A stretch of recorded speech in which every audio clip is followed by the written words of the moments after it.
Hey, and welcome or welcome back.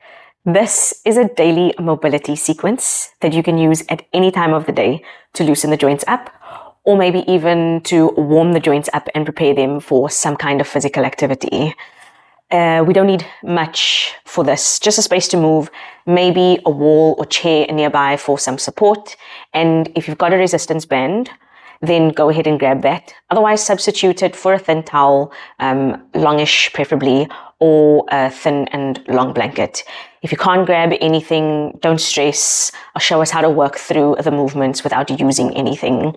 And just to mention that this one gets into the shoulders, the spine, and the hips. You know, those joints that most of us have some or other trouble or feelings of stuckness or limited range of motion issues with, and also gets into a little bit of the wrists as well. So starting standing and then finishing on hands and knees.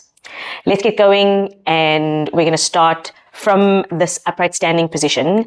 If you've got your prop, go ahead and grab it, and you want to hold it out in front of you with your arms at your sides and have the hands around about shoulder width or slightly wider apart with the palms facing back behind you. We're going to take our arms forwards in front of us and then up overhead, and then trying to get them back behind us alongside our hips. But if we can't go any further, then all we've got to do is slightly widen the grip and then continue to move the arms back and down. If you can't get all the way down and you've run out of space on your prop, no worries. Just stop where you are and then reverse the movement, taking the arms back overhead and back down in front of you. So repeat that movement about 5 to 6 more times. Forwards, up, back behind you, narrowing the grip to make it a bit more challenging, or widening the grip to make it a little bit more accessible for you. And always going to that feeling of stuckness. If you can't go anymore, then hang out there and repeat. See if you can get a little bit more space the next time you move towards that in range of motion. So go slowly, don't rush it. If you're not using a prop for this one, all you're doing is starting with the hands facing back behind you and then taking the arms up, overhead, as far as you can go, and then reversing the movement, same as if you were using and holding on to something. Right, so going for just a couple more here, getting into the shoulders. Last one, up and over. And then relax. And then going into some side bends for the spine again, holding the prop if you have something, shooting the arms overhead. If not, just take the arms overhead and then bending into the waist on the one side, going as far out to the side with the hips as you can, but also compressing in the bottom side of the body as far down as you can go, and then lifting back up and going in the opposite direction. So pushing the hips out as you bend into the waist and come up and back to the side that we started on. And again, going for about 5 or 6 rounds on each side for this one, moving slowly with control and awareness, moving with the breath.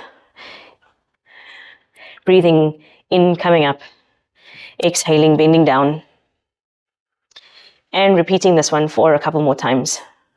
Now, if you don't have something to hold onto, both hands could go up, just bending down into one side. Or if you wanted to, each time you go down to the one side, let that hand drop and rest on the side of the body. And then when we're done with that one, we're getting into some hips. I'm going to go ahead and turn myself so I can hold onto the wall, but also let you see this movement from the side. Standing on the one leg that's closest to the support. If you need to go ahead and grab something, then do that. And when you're ready, we're going to focus on just moving the one leg up in front of us and then keeping the opposite side of the body stable as we take this leg out to the side. So here, the side that's closest to the wall, neither the shoulder is turning in or the hips is turning in towards the knee that is moving. I keep everything facing out square. Now just try to move the knee, but move from the hip joint. So once we take it out to the side, we want to keep it nice and high, and then let it stay high, and then start to turn the hip in. That'll drop the knee down and lift the heel back behind us. Keep the lower leg high as possible as you take the heel back behind you, upright in the torso, reaching the heel back, and then coming back down and repeating that movement 5 to 6 times. So we come up as high as we can, keeping the opposite side of the body stable. Take the knee out to the side, rotate in at the hip, lifts the heel high, keep the heel lifted as you take the leg back behind you, come back down and repeat the movement forwards, out to the side, rotating in, back behind you, and down. Just a couple more for this one. Lifting in front, so that's hip flexion, out to the side, hip abduction, and hip internal rotation, moving into hip extension. That was the last one. We're going to turn, face the opposite side, and get going with the same thing on the opposite leg. So everything closest to your support is nice and stationary, squared to the front as you lift the knee to bring the leg into hip flexion, out to the side, hip abduction. Really focus on stabilizing the opposite side of the body.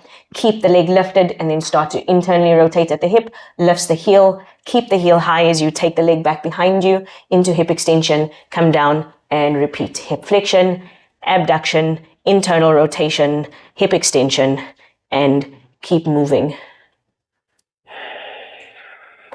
Lift it out in front, out to the side, internally rotated, keeping the leg as high as you can, and then a couple more on the side before we change it up. Out to the side, back, and down. We're going to turn and face the first direction that we were standing in and do the first side that we worked on, but this time reverse the movement. So instead of going forwards, out to the side, back behind us, and then repeating, we're going to go back behind us and then externally rotate the hip, bring it out to the side, and then adduct it towards the middle of the body, back into hip flexion, and then come back down and repeat it. So again, stable on the side that's closest to your support. And then from here, take the leg back behind you, hip extension. Keep the knee as high as you can this time as you bring the leg out to the side, and then bring the leg in front of you, keeping the knee high, and then back down. Repeating it back behind you. Keep the knee as high as you possibly can and the opposite side of the body stable as you bring the knee out to the side. Bring it out in front of you and then back down. And repeating, going for 3 more times, moving as slowly and as controlled as you can. Last one here, back, externally rotate it, bring it in, adduct it, back to hip flexion, and then rest before you rinse and repeat on the opposite side again. Taking it back behind you and then externally rotate, turning the hip out. That will bring the knee high, bring it out to the side. Careful not to turn in with the opposite side of the body. So square yourself to the front of the space that you're working in. Knee stays high as you bring it into the midline of the body to adduct and bring it back into hip flexion. So let's go back behind us. Out to the side, knee as high as possible, and then back to the midline, back behind you, out to the side, back to the midline, and then repeat 3 more times. Keep the knee high when you're bringing it out to the side, and also when you bring it back to the midline of the body, and rest. And then from there, we're giving the hips a little bit of a break, and then coming down onto the floor, we're going to start with wrists on hands and knees. So we come down. If you've got some sensitivity in the knees or the wrists, just place whatever prop that you have underneath you, underneath the joint. If you've got a mat that you're working with and you need both knees and wrists supported, you could always just fold the front or the back of the mat in. And when you're ready to, nice solid foundation with the hands underneath the shoulders and the fingers spread wide, with the knees underneath the hips. The knees and the feet are about hip distance apart. And then from here, just rocking forwards and backwards as far as you can go, each way, moving between 5 and 6 times.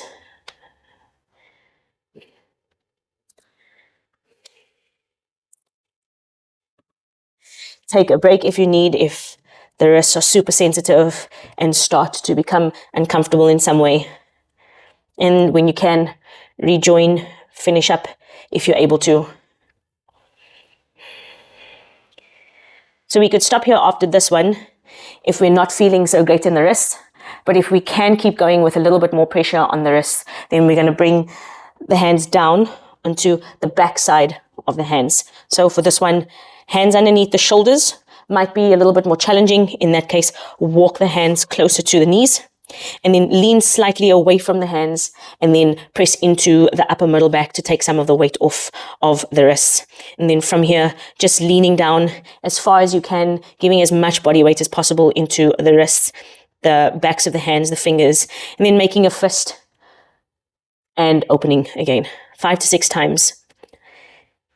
If the previous one was challenging enough, then just hanging out, maybe moving the wrists, shaking them out, or rotating them in circles, just to give them a little bit of a break and a little bit of love. We'll do a couple more here. If you're matching the movement, squeezing the fist in tight, and then relaxing. And then if the hands were a little bit further back, you might want to scoot them forwards as we move into an extended spine, lifting the bum, buttocks back behind us, pressing the navel down towards the floor, and reaching the eyes forwards and up behind, up overhead. And then from here, we want to curl the tailbone, start around the middle and upper back, and then tuck the chin into the chest.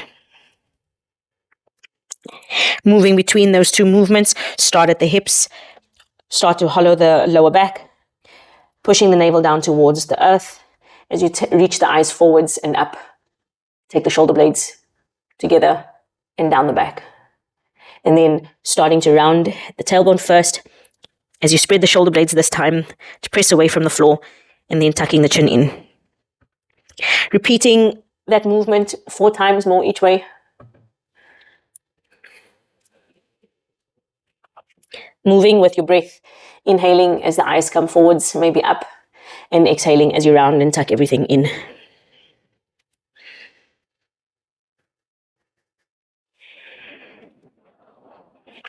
Last one here.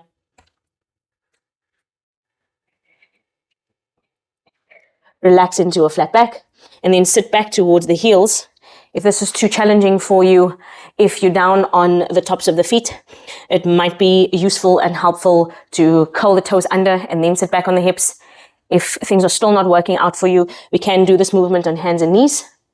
Or if you've got maybe a cushion or some pillows nearby, then just prop those behind the backs of your thighs, between the thighs and the calf muscles, and then sit back. But once again, can do this movement on hands and knees if sitting back is a little bit challenging. Otherwise, bring the hands down towards the floor, and then take the one hand, tuck it behind the head. Careful not to push the chin down in towards the chest. Keep the back of the neck long. We're going to rotate out to the side, reach the elbow back behind you, and let your gaze follow the arm. And go as far back with the eyes as you can. And then coming back to the starting position, closing that movement, and then opening and rotating out to the side. Coming back to the start and repeating 4 more times. Opening up, taking a breath in, closing, and breathing out. Last time here, before we switch sides. Relaxing and going over to the opposite side. So again, lightly tap the back of the head, start to turn and open the chest. Let the eyes go with the arm and the chest as the head turns back. And breathe. Controlled and steady with movement and breath. 3 more on this side before we finish up.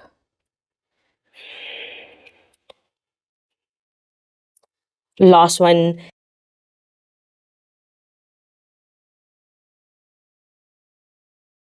And then just hang out and rest.